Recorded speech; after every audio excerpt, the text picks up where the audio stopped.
Hey, what's up? This is Ricardo at Parts People, and in this video, we'll outline the steps for completing a part replacement on your Dell PC.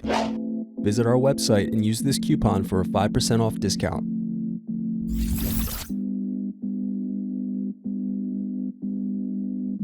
First, slide over tabs and remove battery. Then unscrew and remove access door. Now remove bottom base screws.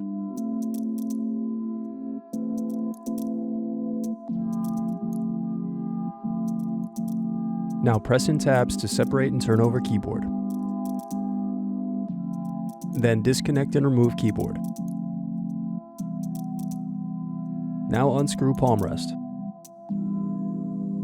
Then disconnect cables and remove palm rest.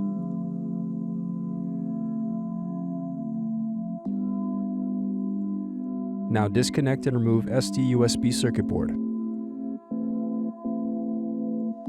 Now disconnect and remove speakers.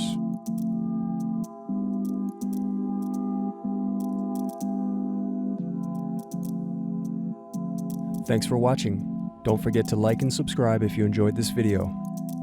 And if you need more, check out this playlist to watch other tutorials for your laptop. You can also click here to find parts for your laptop at partspeople.com.